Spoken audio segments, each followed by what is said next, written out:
The 1920s was a time when there was innovation everywhere. One place making huge strides was the film industry, where silent films were giving way to talkies, movies with recorded sound included. It was a time of technical and creative expansion, and one young animator was especially keen to combine these advances into animated shorts.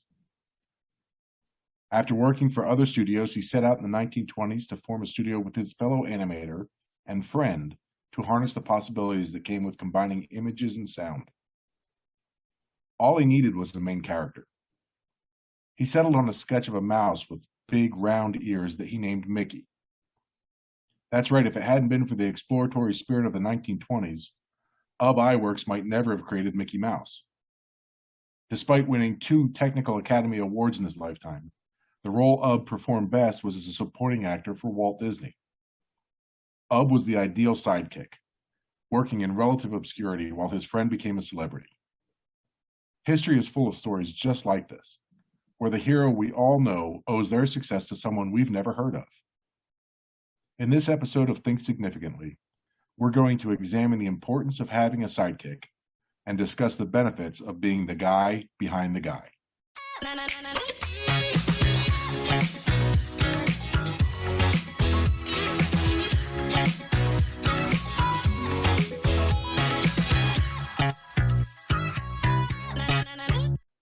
Hello, everyone. I'm Pete, and I'm here today with the Robin Hood to my Little John, Melissa.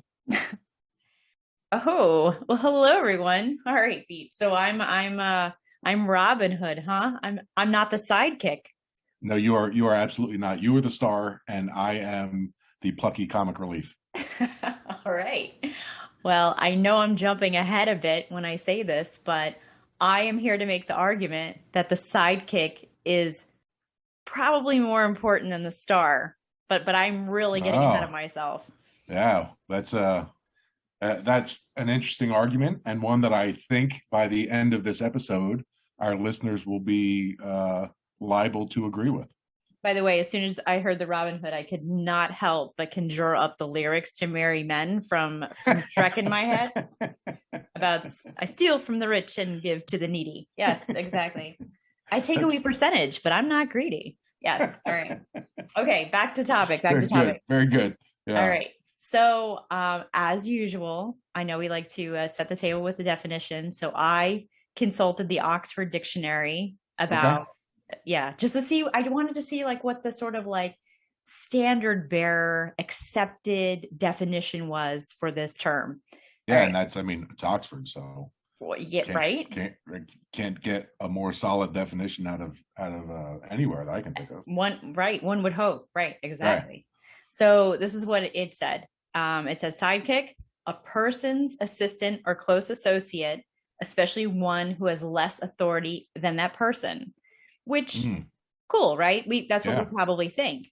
Right. But then, you know, me too. And I'm going to be like, but where did this term come from? Like, you know, what's its etymology? So I had to like dig a little deeper, and I discovered that the term sidekick was actually used by gamblers testing their luck at cards in the 1600s. And sidekick was used to mean an ace in the hole. It was the power card that was held in reserve. Oh, that's fascinating. Yes. So at the very beginning of this phrase, of this word, this term, it was meant to imply that there was a strength, a power being held in reserve. Mm-hmm. And unfortunately, it's over the years has become kind of the guy that plays second fiddle to somebody else. It evolved into this Oxford Dictionary definition that we have. Yeah. That's exactly right. Yeah. I think there's definitely a case for. I think we're going to make the case that maybe they had it closer to right in the 1600s than the Oxford Dictionary has now. Possibly. And so, you know, if we make it our business to bring it back into its glory about how it was first used, it's, you know, I mean, we could be changing the Oxford Dictionary just here with our small podcast. That's right. That's how we're going to make our mark, because we're trendsetters. Bring back the sidekick. That's right. Exactly. So what's interesting about your intro, besides I was like, I didn't know that. Um, yeah. Besides, I like to bring the new stuff, you know? I love it. Yes. Teach me something. I'm curious. Um, it made me think of though, how I normally think of sidekicks, and that's in vaudeville, right? In comedy. Mm-hmm. And I couldn't help but think about how sidekicks, were used to make up that classic double act, like think Abbott and Costello, right? Right. You got the straight man, you got the funny man, and I have a little bit of I have a little bit of trivia involving rather these vaudevillian double acts, if you'd like to hear it. I absolutely would love to hear it. I am also curious. All right. Well, I see you're not Mickey, not Walt Disney, and I raise you. Yes. So in vaudeville, interestingly enough, effective straight men, right? They're the guys that are just like deadpan. They're right. They're the reality guys. Yes. They're the ones like sort of throwing the pitch for the other guy to hit out of the park and get the laughs, right? Right. So straight men were much less common than comedians. It was much harder to find the guy who could play like the foil to the comedian. And so what's interesting is that they usually not only got first billing, like their name came first, which is why you have Mad, right? Yeah. Right? Yeah. But then they also usually received a greater percentage of the take. Oh wow. So the guy that wasn't delivering the laughs was getting more money. Correct. It's like a supply and demand thing. There were less of them, but it also, by getting a little more, a little more cheddar, it took the sting out of not being the laugh getter, and it helped ensure the straight man's loyalty to the team. And wow. just so everyone doesn't lose at a Quizzo because of our podcast, I like to give factual information. What is interesting, because I did already bring up Abbott and Costello, is that Abbott unusually allowed Costello a larger paycheck to keep him on the team. So they're unique in that. So if this comes up in any trivia, now you know. So, but Abbott got top billing. Correct. That's correct. Yeah. He did get top billing, but he let Lou get the bigger paycheck. Yep. That's so interesting. That's such an interesting dynamic, right? To have. Like I had no idea. So what about you? What sidekicks came to mind when you were doing your research for this podcast? I took more of a focus on real people rather than entertainment. But just thinking through it as you were speaking right now, immediately being a comic fan like I am, Batman and Robin come to mind. Okay. Comic, like a comics. Yeah. Not haha comic, but got you. Comic book comic. Yeah. I'm thinking Han and Chewie is another great pairing from the movies, not the comics. Right. Well, both, either one. Oh, okay. Whatever. I'm not familiar with the comic version. Okay. I don't get out much. All right. But there's also, as I'm sitting here thinking about it, there's also less traditional ones. Like I'm thinking specifically of like Chris Farley and David Spade, who were very much in the same vein of Abbott and Costello. They had that same kind of dynamic, and they did multiple movies. Right, different movies, different characters, but they were essentially the same, right, from movie to movie. Duo. So, okay. Yeah. So that kind of comes to mind, and then of course, how can I forget? Geez, my favorite sidekick of all time, the guy with the most heart, is Samwise, who helps Frodo get the ring to Mordor from Lord of the Rings. I'm like holding my breath, and I'm like, and in a moment, he's going to tell me what Froyo has to do with this.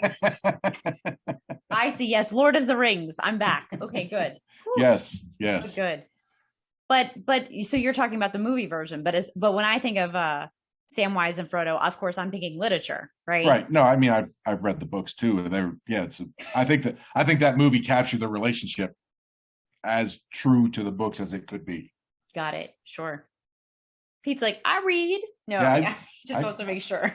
I'm from Jersey, but I'm not illiterate. I mean, come on. I can't make a left without making a right.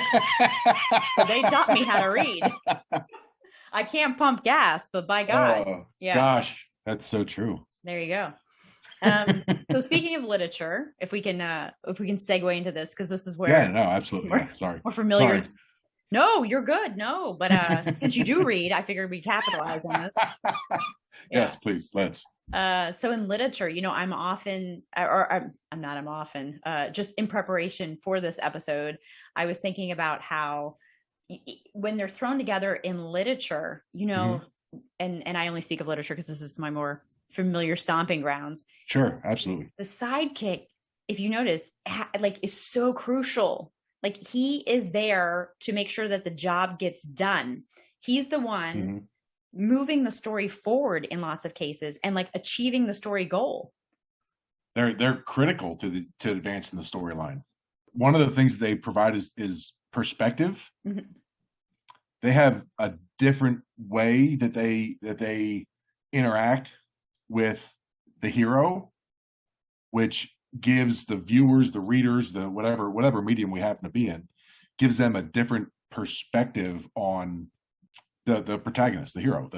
If you've got somebody who's a strong military type, right, and he's out there and he's being commanding and in charge, and well, then you have the sidekick that can pull him to the side and he can express some vulnerability and some doubt and and humanize him. Right. Yeah. So I consider that to be gives some relief, you know what I mean? Right. Yeah, absolutely. Right. Otherwise it's Holmes is in your face, right? Right. He's this neurotic, overbearing sociopath without humanity. And then Watson shows up and you're like, oh wait, Holmes isn't so bad. Right. It gives them depth, but it also, right, it gives you that alternate take on them that softens them in a lot of ways. Sure. So it gives us information that we would not have been privy to otherwise, for sure. I was going to say sometimes too that sidekick offers an opportunity for a little bit of tension. That's what I'm trying to say. Right. So, because you need that sort of to move the story along, to keep it being a page turner. If they just get along and everything's smooth, you're just what?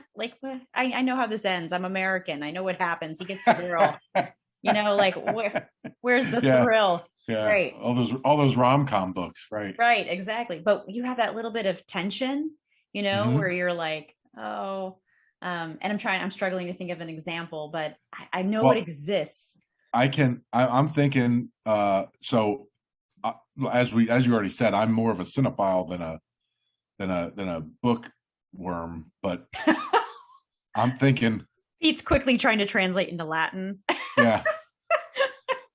I'm thinking Donkey and Shrek, honestly. I'm remembering watching cartoons with my kids, and I'm thinking about how they argued all the time. Just everything that was going on it was an argument. It was a funny argument, but it was an argument. Sure. Because in the morning I'm making waffles. Yeah, that's right. That's right. And then, as I think about it more in literature, and I'm going to give the book credit here, is Harry Potter, when Ron abandons him in the last book, storms off and then comes back to save him at the end. That's kind of, you've got some tension there between those characters. Sure. Absolutely. Which keeps it interesting, right? Right. Well, what's going to happen next?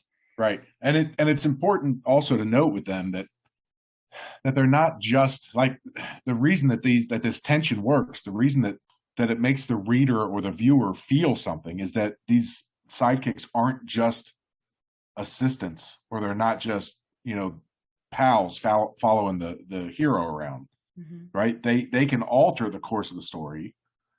And they offer a contrast to what's going on with the hero storyline. We talked before about them humanizing, right? Watson kind of humanizing Sherlock and allowing for him to be a little bit softer in the eyes of the viewer. Sure. So they may not be the lead characters, but the stories wouldn't be the same without their influence and their kind of direction that they push things in. Sure. And I'm thinking movies here.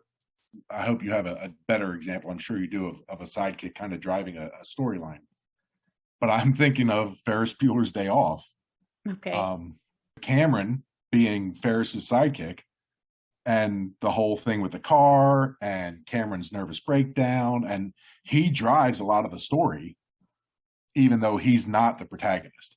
Awesome. So I think we can agree that we read because we enjoy the adventure, but what keeps us, what adds to the adventure, what keeps us turning those pages are all these reasons, and it's because of the sidekick. Yeah, I was just gonna say, I think the sidekick helps us feel the stakes a little bit more. You know, when you've got a story where your hero is this unbelievable character, like literally sometimes an unbelievable character, a Sherlock Holmes type that is the smartest man on earth, you need that sidekick to be the normal person that we can almost relate to more than the hero. I was going to say that. Yeah, exactly. The everyman. Right. That's exactly right. So critical. So I was going to say that I could not come up with, at least not on the fly, with a better example to illustrate what you were talking about just a second ago. But I feel like you had some energy around Samwise from Lord of the Rings. You got very animated with that, and I wondered if you wanted to expound upon that just a bit. Yeah, I would use Sam in every example of everything that we just said. I think Sam provides that perspective. I think he, boosts up Frodo, but he also tries to talk him out of doing things. There's the whole tension between Sam and Frodo when it comes to Gollum, and ultimately, it's amazing. He brings so much to the relationship, and the story would not be the same without him as Frodo's companion. So when you say that, it brings up something interesting that I've always thought of. So I've been to like writing workshops. I write, I dabble. And I often sometimes think that people think of the sidekick as like this diluted version of the hero. And they're not. That's what we have to make sure we understand. The sidekick usually can do something the hero cannot. Right. To your point, right. Without the help of the sidekick, the hero really is not the hero. Right. Right. There's somebody who tried and probably didn't get it. Probably. Right. Yeah. So which isn't a story anybody wants to read. It's just no, thank you. Yeah. I read to escape, right? That's exactly. Right. I tried to do this thing and I didn't. So end of story. Right. Oh, great. Next. Oh, yeah. Oh, well. Oh, next time. Perhaps if you had a sidekick. Yes. Yeah, that's right. That's right. If only. If only. Yes. So you said that when you were doing your research for this, you really came up with a real folks, but we've only talked, I think, about fictional people to this point. Right. No, right. We see this dynamic that we're talking about in real life as well. And I don't know, we could make the argument about whether this is art imitating life, or if life imitates art. I'm thinking it's more art imitating life, but none of my research indicated one way or the other, honestly. But I'm thinking when we get into real people, one of the first names that came up in what I looked at that I think is absolutely worth mentioning is Tenzing Norgay. He's the Sherpa that got Edmund Hillary to the summit of Everest. Now, most people have heard of Edmund Hillary, but very few, I'm sure, have heard of Tenzing Norgay before 10 seconds ago. Outside of Nepal, that is. Right. In Nepal, the guy's a celebrity. The guy, he is, I mean, Hillary didn't get to the summit by himself. Norgay was there with him. So it's not like he went up and came down and Norgay was just waiting for him. No. They went up together. They were on the summit together. They came down together. It wasn't a solo accomplishment in any sense for Hillary, but the worldwide acclaim all went to him. Well, I'm going to say that Norgay got Hillary to the top. I mean, he had the expertise. He had the strong back. He knew the area. And I'm sure as a Sherpa, he did the majority, the yeoman's work to get Hillary and whatever team he had with him and whatever gear he brought with him, got that all up the mountain and up safely, but also back down safely. Back down safely. Like getting up there is great, but you got to make it back down too. Exactly. It shows that, like you said, that having that skill set that the protagonist doesn't have, that helps the protagonist succeed in his task. I'm, of course, thinking of Steve Wozniak, who people are like, huh? And I'm like, Steve Jobs, right? Like, he just didn't make the black turtleneck famous. He's the guy behind Apple. Most people know him, though. But, I don't know that many people know about Steve Wozniak. And he's the engineer that designs the first two computers, helped design the Macintosh, which revolutionizes home computing. Yeah. So he's like the brains of the operation, but Jobs is out front. He's the marketer, and he gets the acclaim, right? That's who we associate when we look at our watches or our phones. Right. Without him, they're just ideas. They're sci-fi. They're not real things. Sure. And yet, like you said, we all think of Steve Jobs standing on that stage introducing the next iPod or iPad or whatever, whichever speech you happen to tune into. Mm-hmm. And nobody knows, or very few people know, who Woz is. It's pretty astounding, actually. I love how you just shorten it to Woz. Sounds like you're like, I am so close. We're tight, yeah. We're on a 3-letter name last base. That's right. 3-letter. I've achieved an equal level of not famous, so I feel like we're simpatico in that way. You realize that if you call him Woz and he shortens your last name, you're bile to him. But I digress. Oh, that's fantastic. That would be totally worth it. When he comes to your dinner party, I want to see this happen. Hey, bile. Awesome. I'd be like, fair. That's fair. What I find interesting is that in the situation of Wozniak and Jobs, we see they started as friends, right? They were co-workers and had met and formed a friendship, and then started working at one of their garages to start their company. But they had that friendship as the foundation of their relationship, and I think that's so important to highlight, because mutual respect is so important to establishing a good sidekick protagonist relationship. Mm-hmm. And I think a lot of it goes into the fact that we want to support people who inspire us. Mm-hmm.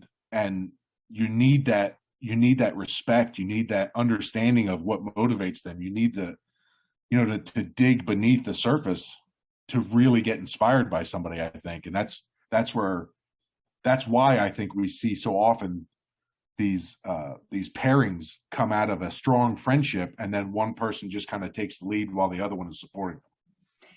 I think it also speaks to why you have this really exacerbated synergy as well, right? So synergy being like your energy is beyond just the summation of your energy plus my energy. The synergy is like, it defies mathematics.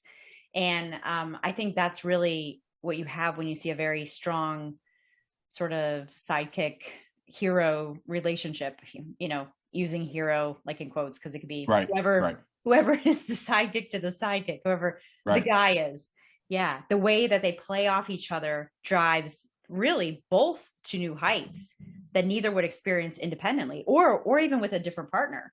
Right. Yeah, that's so true. And I'm thinking of Bernie Taupin when you say that. Like, I'm thinking of his partnership with Elton John. For 20 years they've worked together, with Taupin writing the lyrics and Elton John being the performer. Him singing the songs is great, but without the lyrics to make the songs have an emotional resonance with the audience, I don't know that he's as popular as he is. Mm-hmm. And on the flip side, Taupin writes beautiful lyrics, but if without Elton John singing them the way he sings them, are his songs as popular? But together, like you said, that synergy, both of them have achieved Hall of Fame status. And I don't know that would have been possible had they been working with other people. So we've been talking a lot about sidekicks who are external to our family per se. But I thought maybe it would be interesting to get into some talk about do family members make good sidekicks? Because I kind of have a strong opinion on this. And Oh, my opinion on this is that I think family members are great supporters. I think they're there for you. They're there to make you feel better, rub your back, make you a cup of tea and what have you. But I think that the sidekick is so crucial. What they bring to it is this very raw and honest assessment that I don't always know that those folks who are closest to you, because they have to be, they're related to you, are. So I didn't know if you had any takes on that. I know I'm banking us a hard right, but I wanted to make sure we didn't lose sight of it. no, yeah, I think that's interesting. I think it's a great point. I find it fascinating that you brought family into it at this point, because I came across a study that I think kind of ties these two things together, and it's from Carnegie Mellon University. A psychologist, Brooke Feeney, she did a study of 163 married couples, and what she found out was that people who had supportive spouses Okay. were more likely to experience success in their professional life. They felt more empowered to take on potentially rewarding challenges, and which, of course, when you take on those challenges, you're more likely to succeed than if you don't take them on. So ultimately, that the people who accepted those challenges experienced more personal growth, more happiness, and more psychological well-being just a few months later. Which, I mean, is very possible. I mean, as soon as you said about married folks and being very specific, familial, sort of duo, I thought of Pierre Curie, Marie's husband, Yeah. amazingly progressive for the time, encouraging Marie to get her education, giving her opportunities through his position as a professor that weren't available to women at the time. She goes on, of course, to win 2 Nobel Prizes in 2 different categories. Right. It's the help of him. But in your study, even in the case of Pierre, are we really talking about sidekicks, or are we talking about this sort of other category of people who are also instrumental to our success, just maybe in 2 different ways? Right. No, I agree that I don't think that these relationships, I don't think that a married couple true fit the definition of sidekick as we're addressing it right now. And Feeney, the psychologist, probably said it best when she was talking about her study. She said, significant others can help you thrive through embracing life opportunities, or they can hinder your ability to thrive by making it less likely that you'll pursue opportunities for growth. Wait, did she really say significant others? Yes. That's so cute. And she probably hasn't Isn't even it? listened to our podcast. I know. Yeah. She was plugging us and had no idea. But the point that I think that makes is, while they're not the sidekick relationship as we've defined it so far, they're such an important relationship in all of our lives, and having a good partner is such a big decision for the success that we want to experience in life. Sure, absolutely. But the overlap in the Venn diagram here between like spouses and just the sidekick, as we're defining them, is that other person that you're paired with, has to feel like they're part of the team. They have to know that their efforts are contributing to the system's success, as I always like to say. Yeah, it's so important, because otherwise, why would you work for someone else to get the glory, right?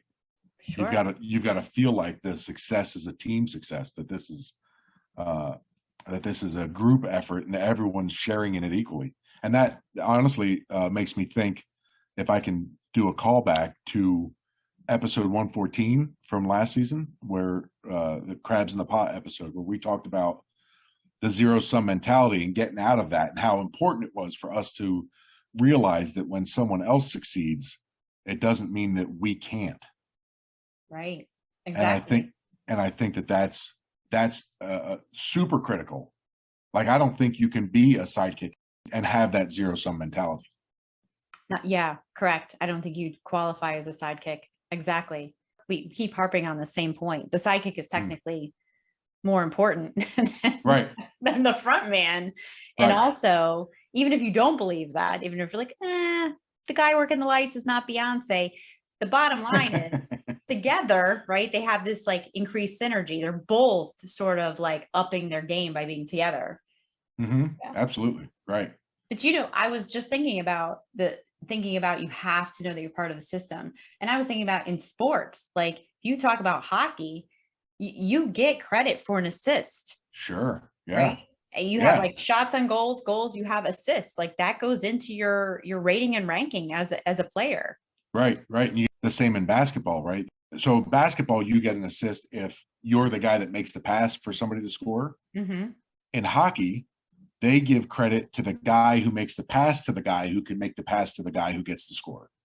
Right. They really share the credit like two people deep. Yeah, absolutely. Right. Definitely making sure that you realize you really are part of a team. And it's just very unique in sport to recognize that far back as being a contributor to the goal that ended up happening. Sure. But important, right? So important. So important. Yeah. I mean, that's the setup man. That's to go back to your vaudeville example. That's the guy delivering the line so that you can get the laughs. Yeah. Yeah. And I think good looping that back. Well done. Had a nice little bow on that. I'm doing a lot of callbacks right now. Yeah. I want to make one more transition, one more turn here. And we've talked entertainment, we've talked literature, we've talked, mountain climbing and sports. I want to talk about business for a second. Okay. Because I think that I can make a case to really emphasize how important a sidekick mentality is to success. And I want to do it using Good to Great, Jim Collins books. And I wondered if you would do me the favor, for the people that haven't read the book yet, of explaining his definition of a level 5 leader. Okay. Thanks for putting me on the spot. Yeah. Absolutely. Oh, this is because Pete and I were talking the other day. I'm like, a level 5 leader is this. Yeah. A level 1 leader is this. Right. You gave me a whole pie graph, a whole chart on it. So please. Which we will not have Pete try to describe audibly for you to conjure up in your brains. Yeah. So a level 5 leader, the top tier, basically when things are going well, he does not look in the mirror at himself. He looks out the window at his people. He gives his people credit. Conversely, the level 1 leader, right, the lowest on this tier, when things are not going well, he is the joker who looks out the window and blames his folks for things not going well. Right. Yes. He is not looking in the mirror when he should be and being like, how could I remedy the situation? But the bottom line is that when you have those good to great leaders, you have those level 5 folks. The point that Collins makes, and the point that's applicable here, is that, they never wanted to become larger than life heroes.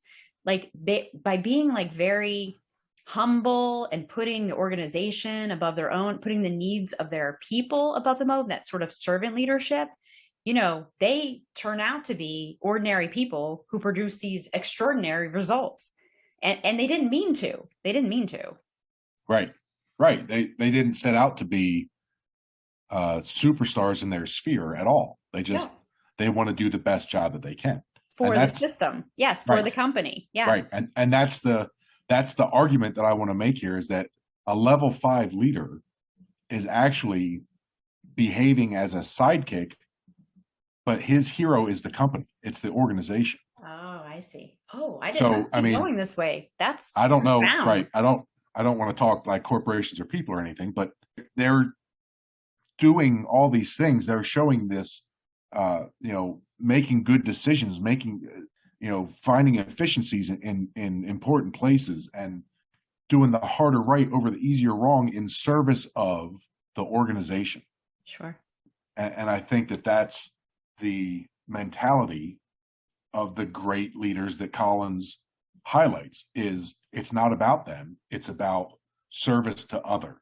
And that's where I think that's what I want to kind of tie back into our 1600s definition of sidekick, is they really are that immense power kind of being held in reserve or hidden because they're not looking to be in the spotlight. They want their people, their organization, their friend, whatever the case may be, to be as successful as possible.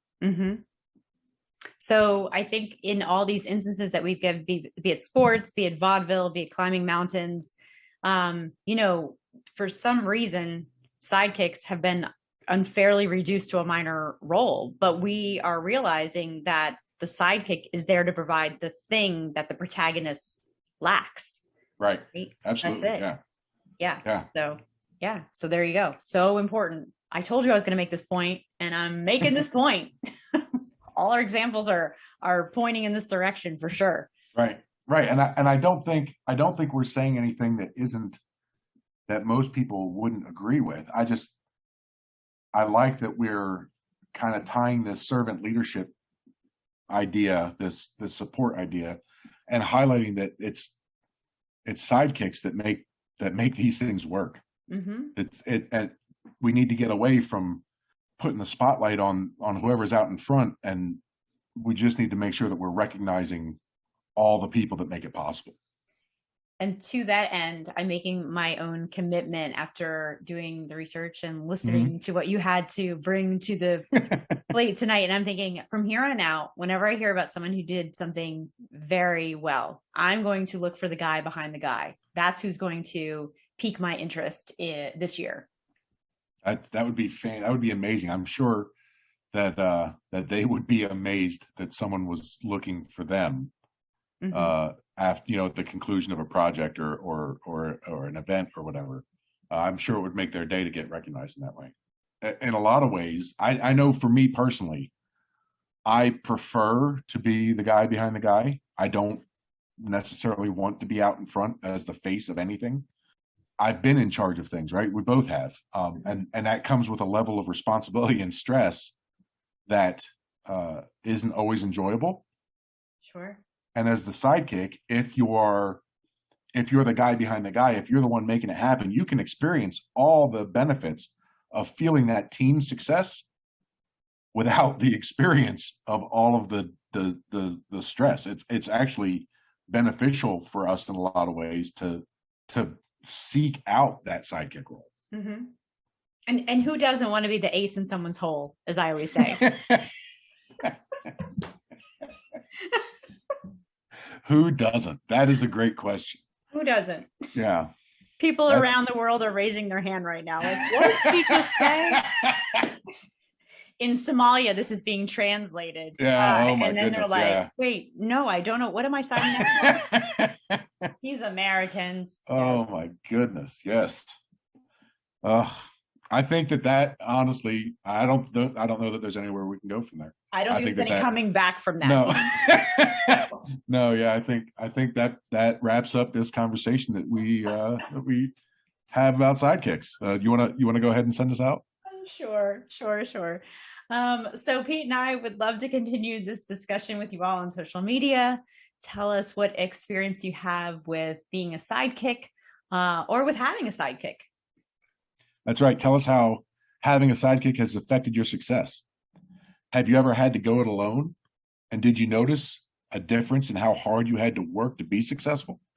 Reach out and share with us. You can find us on Twitter and Instagram at ThinkSigPod, and on Facebook and LinkedIn, of course, by searching for Think Significantly. If you enjoyed our conversation, please invite your curious friends. Or your sidekicks. Yeah, absolutely. We'll take them all.